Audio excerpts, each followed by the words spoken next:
ക്ലാസ്സിലേക്ക് എല്ലാവരെയും സ്വാഗതം ചെയ്യുന്നു. കഴിഞ്ഞ ദിവസം നമ്മൾ പഠിച്ചതിന്റെ ബാക്കി ഭാഗത്തേക്ക് വരാം. കഴിഞ്ഞ ക്ലാസ്സിൽ നമ്മൾ റിയാക്ടിവിറ്റി സീരീസ് ക്രിയാശീല ശ്രേണിയായിരുന്നു പറഞ്ഞുകൊണ്ടിരുന്നത്. അത് നിങ്ങളോട് ഞാൻ പറഞ്ഞു കാണാതെ പഠിക്കണം. ആ ഒരു ഓർഡർ ഏറ്റവും റിയാക്ടിവിറ്റി കൂടിയത് മുതൽ കുറഞ്ഞത് വരെ താഴോട്ടുള്ള ഓർഡർ കാണാതെ പഠിക്കണം എന്ന് പറഞ്ഞു. അതുമായിട്ട് ബന്ധപ്പെട്ട് തുടർന്ന ഭാഗങ്ങളിലെ ഏറ്റവും പ്രധാനപ്പെട്ട ഒരു റിയാക്ഷനാണ് ഡിസ്പ്ലേസ്മെന്റ് റിയാക്ഷൻ, അതായത് ആദേശ രാസപ്രവർത്തനം എന്നാണ്. വളരെ പ്രധാനപ്പെട്ട ഒരു ഭാഗമാണ്, എല്ലാവരും ശ്രദ്ധിക്കുക. ഡിസ്പ്ലേസ്മെന്റ് റിയാക്ഷൻ എന്ന് എക്സ്പ്ലെയിൻ ചെയ്യാൻ വേണ്ടി ഞാനിവിടെ ഒരു ബീക്കറിൽ കോപ്പർ സൾഫേറ്റ് ലായനിയാണ് ബീക്കറിൽ എടുത്തിരിക്കുന്നത്. കോപ്പർ CuSO4 സൊല്യൂഷൻ, കോപ്പർ സൾഫേറ്റിന്റെ ലായനി. അതിലേക്ക് ഒരു സിങ്ക് റോഡ് ഇമേഴ്സ് ചെയ്ത് വെച്ചിരിക്കുകയാണ്, സിങ്കിന്റെ ദണ്ട്. അപ്പൊ ഇവിടെ എന്താണ് സംഭവം? What happen to the zinc rod? Zinc റോഡിന് എന്ത് സംഭവിക്കുന്നു? കുറെ സമയം കഴിയുമ്പോൾ, അതായത് കോപ്പർ സൾഫേറ്റ് സൊല്യൂഷനിനകത്ത് സിങ്ക് റോഡ് വെച്ച് കഴിയുമ്പോൾ കുറെ സമയം കഴിയുമ്പോൾ ഈ സിങ്ക് റോഡ് കോപ്പർ റോഡായിട്ട് കൺവേർട്ട് ചെയ്യപ്പെടും. സിങ്കിന്റെ ദണ്ട് കോപ്പർ ദണ്ടായിട്ട് മാറും. അത് എങ്ങനെയാണ് സംഭവിക്കുന്നത് നോക്കാം. കോപ്പർ സൾഫേറ്റ് സൊല്യൂഷൻ എന്ന് പറയുമ്പോൾ അതിനകത്ത് കോപ്പറിന്റെ അയോണും സൾഫേറ്റ് അയോണുമായിട്ടാണ് അവർ എക്സിസ്റ്റ് ചെയ്യുന്നത്.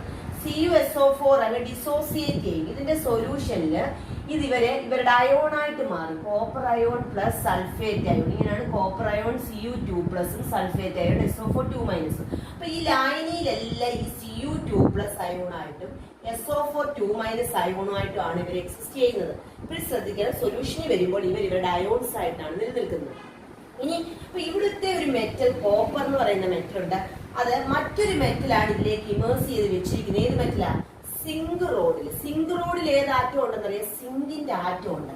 അത് ആറ്റമായിട്ട് തന്നെയാണ് ഇവിടെ എക്സിസ്റ്റ് ചെയ്യുന്നത്. സിങ്ക് ആറ്റത്തിന്റെ ഒരു ദണ്ടാണ് സിങ്ക് റോഡ് എന്ന് പറയുന്നത്. ഇത് കോപ്പർ അയോണുകളും ഒരെണ്ണമല്ല, ഒരെണ്ണം ഞാൻ എഴുതിയിട്ടുണ്ടെങ്കിലും ധാരാളം കോപ്പർ അയോണുകളും സൾഫേറ്റ് അയോണുകളും ഈ ഒരു സൊല്യൂഷനകത്തിലുണ്ട്. ഇനി സംഭവിക്കുന്നതെന്ന് പറഞ്ഞാൽ ഇതിൽ റിയാക്ടിവിറ്റി കൂടിയ മെറ്റൽ ഏതാണ്? നിങ്ങളെ റിയാക്ടിവിറ്റി സീരീസ് ക്രിയാശീല ശ്രേണി നോക്കിക്കേ. കോപ്പറിനേക്കാൾ മുകളിലല്ലേ സിങ്കിന്റെ സ്ഥാനം? അപ്പൊ നമുക്ക് എന്താ പറയാ? Zinc is more reactive than ഇതിനേക്കാളാ കോപ്പർ. കോപ്പറിനേക്കാൾ സിങ്കിന് റിയാക്ടിവിറ്റി കൂടുതലാണ്. അതായത് ഇത് രണ്ടും മെറ്റൽ ആണല്ലോ. ഈ മെറ്റലിന്റെ റിയാക്ടിവിറ്റി എന്ന് പറയുന്നത് അവർക്ക് ഇലക്ട്രോണുകളെ ഡൊണേറ്റ് ചെയ്യാനുള്ള ടെൻഡൻസിയാണ്. അതിനെയാണ് അവരുടെ റിയാക്ടിവിറ്റി എന്ന് പറയുന്നത്. എത്രയും വേഗം ഇലക്ട്രോണുകളെ ഡൊണേറ്റ് ചെയ്യുന്നവരാണ് റിയാക്ടിവിറ്റി കൂടിയ മെറ്റലുകൾ. അപ്പൊ ഈ സിങ്ക് കോപ്പറിനേക്കാൾ ഇലക്ട്രോണുകളെ ഡൊണേറ്റ് ചെയ്ത് പോസിറ്റീവ് അയോണായിട്ട് മാറാനുള്ള ടെൻഡൻസി സിങ്കിന് കോപ്പറിനേക്കാൾ കൂടുതലാണ്. അപ്പൊ സിങ്ക് ഇവിടെ ആറ്റമായിട്ടാണ് റോഡിൽ എക്സിസ്റ്റ് ചെയ്യുന്നതെങ്കിലും അവര് ലായനിയിലേക്ക് വരും. ലായനിയിലേക്ക് വരണമെങ്കിൽ ഇവര് അയോൺസ് ആയിട്ട് വേണം വരാൻ. ശ്രദ്ധിക്കുക, സിങ്ക് റോഡിൽ സിങ്കിന്റെ ആറ്റമാണ്. കോപ്പറിനേക്കാൾ റിയാക്ടിവിറ്റി കൂടിയ മെറ്റൽ ആയതുകൊണ്ട് സിങ്ക് എന്ത് ചെയ്യും? അതിന്റെ ലായനിയിലെ കോപ്പറിനെ മാറ്റിയിട്ട് ആ സ്ഥാനത്ത് സിങ്ക് വരും. സിങ്ക് വരേണ്ടത് എങ്ങനെയാണെന്നറിയാം? സിങ്കിന്റെ അയോൺസ് ആയിട്ട്, ലായനിയിൽ എപ്പോഴും അയോൺസ് ആയിട്ട് മാത്രമേ എക്സിസ്റ്റ് ചെയ്യാൻ പറ്റത്തുള്ളൂ. അപ്പൊ സിങ്ക് ഇവിടെ ഇരിക്കുന്ന സിങ്കാറ്റം എല്ലാം എന്ത് ചെയ്യുന്നറിയാമോ? സിങ്കാറ്റം സിങ്കിന്റെ അയോൺ എന്ന് പറയുന്നത് Zn2+. സിങ്കിന്റെ അയോണുകൾ സൂചിപ്പിക്കുന്നത് Zn2+ എന്ന് പറഞ്ഞാൽ എന്താ? 2 ഇലക്ട്രോണുകളെ സിങ്ക് ഡൊണേറ്റ് ചെയ്യുന്നു. സിങ്ക് ആർക്കാണെന്ന് അറിയാമോ? 2 ഇലക്ട്രോണിനെ കൊടുക്കുന്നു. ഓരോ സിങ്ക് ആറ്റവും 2 ഇലക്ട്രോണിനെ വെച്ച് ഈ റോഡിൽ തന്നെ നിക്ഷേപിച്ചിട്ടാണ് താഴേക്ക് വരുന്നത്. അതായത് സിങ്കിന് എന്ത് ചെയ്യുന്നു? സൊല്യൂഷനിലേക്ക് അവർ വരികയാണ്. എങ്ങനെയാ വരുന്നത്? സിങ്ക് അതിന്റെ 2 ഇലക്ട്രോണെ എവിടെ തന്നെ ഡൊണേറ്റ് ചെയ്യുന്നു? ഈ ഒരു സിങ്കിന്റെ റോഡിൽ തന്നെ ഡൊണേറ്റ് ചെയ്തുകൊണ്ടാണ് എവിടായിട്ട് വരുന്ന അയോണായിട്ട് ലായനിയിലേക്ക് എൻട്രി ചെയ്യും. മനസ്സിലായോ? സിങ്കിൽ നടക്കുന്ന പ്രവർത്തനം എന്താണ്? സിങ്കിൽ പ്രവർത്തനം നടക്കുന്നത് zinc is more reactive than copper. ഇവിടെ 2 മെറ്റലുകളാണ്. ഇത് സിങ്കിന്റെ മെറ്റൽ, ഇത് കോപ്പറിന്റെ മെറ്റൽ. ഇത് റിയാക്ടിവിറ്റി കൂടിയത് സിങ്ക് ആണ്. അപ്പൊ സിങ്ക് എന്ത് ചെയ്യും? അതിന്റെ ഇലക്ട്രോണുകളെ ആർക്ക് ഡൊണേറ്റ് ചെയ്യും? ഈ റോഡിൽ തന്നെ ഡെപ്പോസിറ്റ് ചെയ്തിട്ടാണ് അവർ ലായനിയിലേക്ക് വരുന്നത്. അപ്പൊ ഓരോ zinc ആറ്റവും to donate 2 electron. Each zinc atom donate 2 electron and enter into the solution as zinc ion. ഇലക്ട്രോണുകളെ കൊടുത്തിട്ട് സിങ്ക് അയോൺ ആയിട്ട് അവർ ലായനിയിലേക്ക് പ്രവേശിക്കും.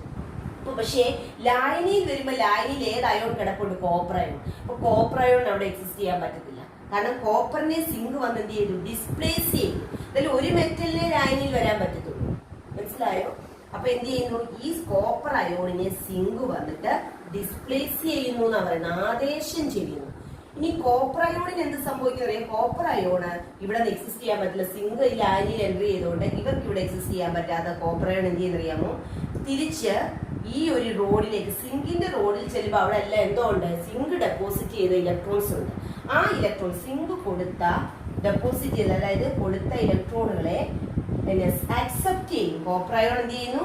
ഇലക്ട്രോണുകളെ, സിങ്കിൽ നിന്നുള്ള ഇലക്ട്രോണുകളെ ആക്സെപ്റ്റ് ചെയ്തുകൊണ്ട് കോപ്പർ ആറ്റമായിട്ട് എന്ത് ചെയ്യുന്നു? ഈ ഒരു റോഡിൽ ചെന്ന് ഡെപ്പോസിറ്റ് ആവും. അവിടെ ചെന്ന് പറ്റിയിരിക്കുമെന്ന് അവരുടെ ഡെപ്പോസിറ്റ് ലിബറേറ്റ് ചെയ്യും. ആ സിങ്ക് കോപ്പർ ആറ്റമായിട്ട്. ഇതൊന്നും കൂടെ പറയാൻ നിങ്ങൾ, ഇവിടെ സിങ്കാണ് കോപ്പറിനേക്കാൾ റിയാക്ടിവിറ്റി കൂടിയ മെറ്റൽ. അതുകൊണ്ട് റിയാക്ടിവിറ്റി എന്ന് പറയുന്ന അവർ അയോണായിട്ട് ലായനിയിൽ പ്രവേശിക്കും. ഇലക്ട്രോണുകളെ വിട്ടുകൊടുത്തിട്ട് അയോണായിട്ട് ലായനിയിൽ പ്രവേശിക്കുന്നത് റിയാക്ടിവിറ്റി കൂടിയ മെറ്റലായിരിക്കും.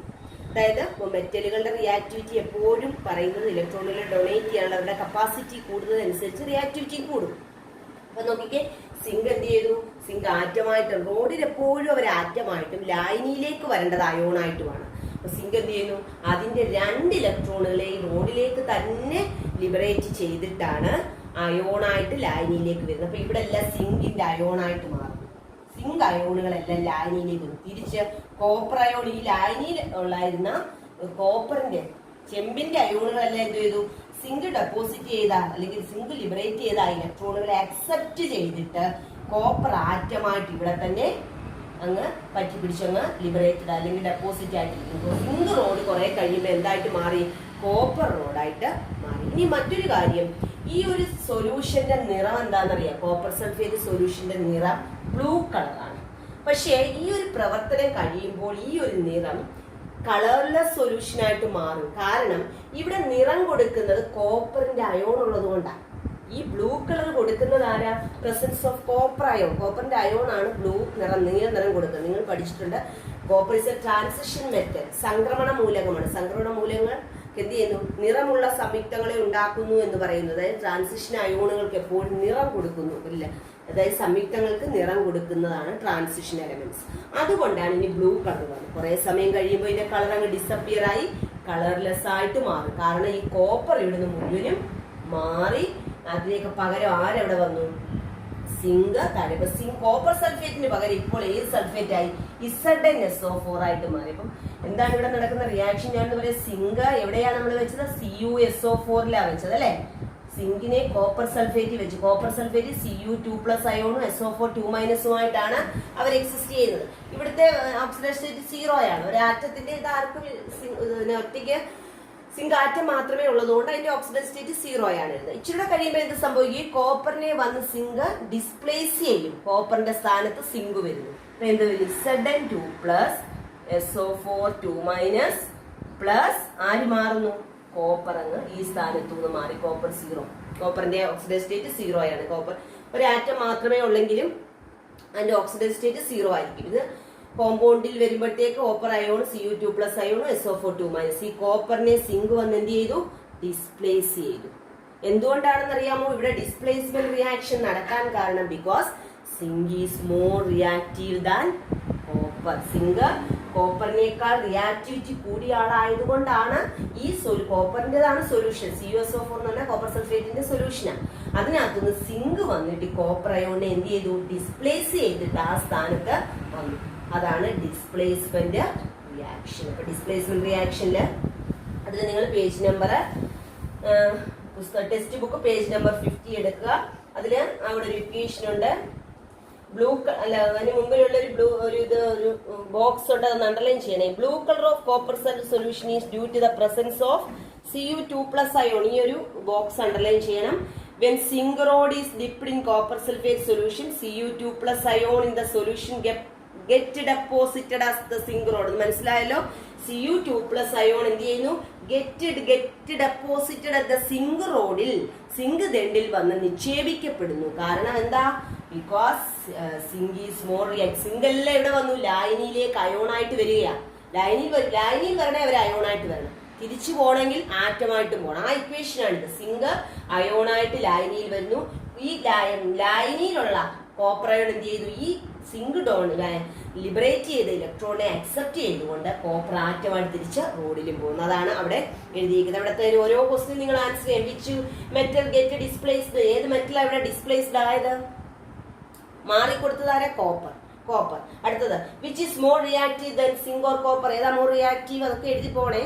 Zinc is more reactive. അവിടെ ഡിസ്പ്ലേസ്മെന്റ് റിയാക്ഷൻ നടക്കാനുള്ള കാരണം തന്നെ ഇവിടെ എന്താണ്? സിങ്ക് റിയാക്ടിവിറ്റി കൂടുതലായിരുന്നു. നേരെ മറിച്ച് മറ്റൊരു കാര്യം ഞാൻ ഇവിടെ ഒന്ന് ശ്രദ്ധിച്ചു. നേരെ മറിച്ച് ഞാനിപ്പോ സിങ്ക് സൾഫേറ്റിന്റെ സൊല്യൂഷൻ എടുക്കുന്നു. ഇവിടെ ZnSO4ന്റെ സൊല്യൂഷൻ ആണ് എടുത്തിരിക്കുന്നത്. അതിലേക്ക് കോപ്പറിന്റെ ഒരു റോഡാണ് വെക്കുന്നതെന്നിരിക്കുന്നത്. കോപ്പർ റോഡ് വെക്കുന്നെങ്കിൽ ഈ കോപ്പറിന് സിങ്കിനെ വന്നിട്ട് ഇവിടുന്ന് ഡിസ്പ്ലേസ് ചെയ്യാൻ സാധിക്കത്തില്ല. കാരണം എന്താ? Copper less റിയാക്റ്റീവാ.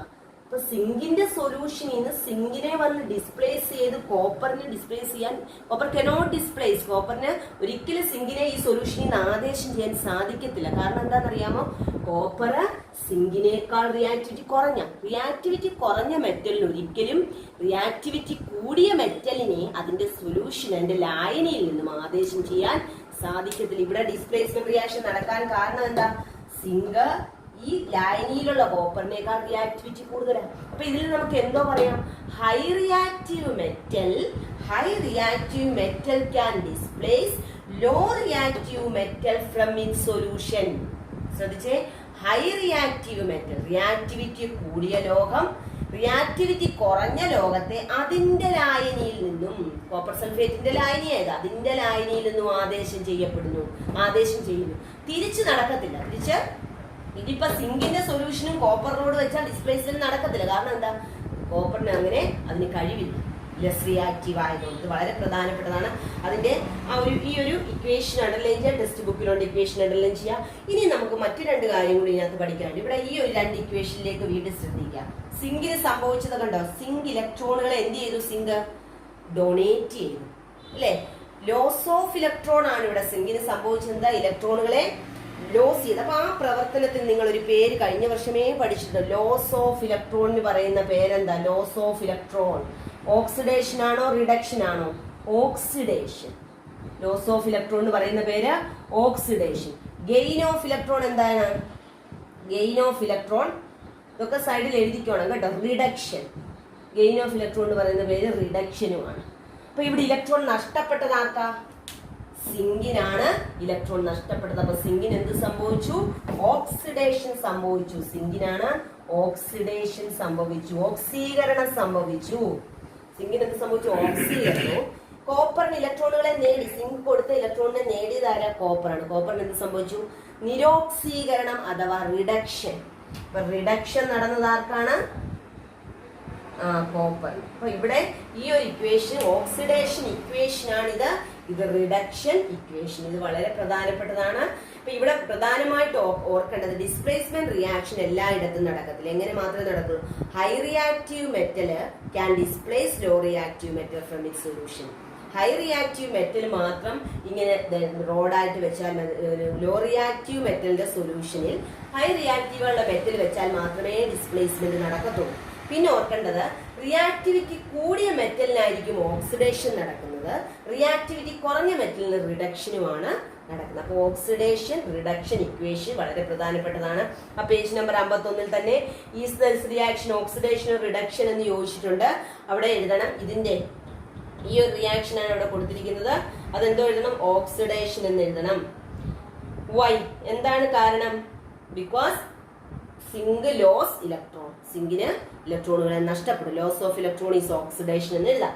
അടുത്തത് വാട്ട് ചേഞ്ച് ഹാപ്പൻ? കോപ്പർ അയോണിന് നടന്ന ചേഞ്ച് ആണ് ഇത് എഴുതിക്കേ. Cu2++2 electron gives copper. What is the name of this reaction? ഈ റിയാക്ഷന്റെ പേര് റിഡക്ഷൻ, നിരോക്സീകരണം, റിഡക്ഷൻ എന്നാണ് പറയുന്നത്. അപ്പൊ മനസ്സിലായല്ലോ ഓക്സിഡേഷൻ. ഇത് വളരെ പ്രധാനപ്പെട്ടാണ് ഇക്വേഷൻസ്, ഈ ഇത്രയും കാര്യങ്ങൾ. ഇനി ഇതേപോലെ ഒരെണ്ണം കൂടെ ഞാൻ ഇതേപോലെ ഡിസ്പ്ലേസ്മെന്റ് റിയാക്ഷൻ ഒരെണ്ണം കൂടെ എക്സ്പ്ലെയിൻ ചെയ്യാം. നിങ്ങൾ അതും കൂടെ ഒന്ന് ശ്രദ്ധിക്കും. ഇവിടെ സിൽവർ നൈട്രേറ്റ് ആണ് സൊല്യൂഷൻ. അടുത്ത ഒരു സൊല്യൂഷൻ എടുത്തിരിക്കുന്നത് സിൽവർ നൈട്രേറ്റ്, AgNO3 ആണ് സൊല്യൂഷൻ. AgNO3 സിൽവർ നൈട്രേറ്റ് സൊല്യൂഷനിൽ വെച്ചിരിക്കുന്ന റോഡ് എന്ന് പറയുന്നത് കോപ്പറിന്റെ റോഡാണ്. ഇവിടെ നിങ്ങൾ ആദ്യം നോക്കണം, ഇവിടെ ഡിസ്പ്ലേസ്മെന്റ് റിയാക്ഷൻ നടക്കുമോ ഇല്ലയോ, ആദേശ രാസപ്രവർത്തനം നടക്കുമോ ഇല്ലയോ എന്നുള്ളതാണ് ആദ്യം നിങ്ങൾ നോക്കേണ്ടത്. Is displacing reaction takes place or not. അപ്പൊ നിങ്ങളെ റിയാക്ടിവിറ്റി സീരീസിൽ നോക്കണം. ഇവിടെ ആരാ റിയാക്ടിവിറ്റി കൂടിയത്? കോപ്പറിനല്ലേ. കോപ്പറിന് റിയാക്ടിവിറ്റി കൂടിയായതുകൊണ്ട് ഈ സിൽവറിനെ വന്ന്, സിൽവർ ആണ് AG എന്ന് പറഞ്ഞാൽ സിൽവർ ലോഹമാണ്, സിൽവറിനെ വന്ന് ഡിസ്പ്ലേസ് ചെയ്യാൻ സാധിക്കും. തിരിച്ചാണ് നടക്കത്തില്ല. ഇവിടെ ഡിസ്പ്ലേസ്മെന്റ് റിയാക്ഷൻ നടക്കും, കാരണം copper can displace silver from its solution. അപ്പൊ ഇനി നമുക്ക് ഇക്വേഷൻ നമുക്ക് എഴുതാം. Cu പ്ലസ് AgN, ഇവിടെ നടക്കുന്ന റിയാക്ഷൻ AgNO3 അല്ലെ, സിൽവർ നൈട്രേറ്റ്. Agയുടെ സ്ഥാനത്ത് ആര് വരും? Cu വരും അല്ലെ. അപ്പൊ എങ്ങനെ വരും?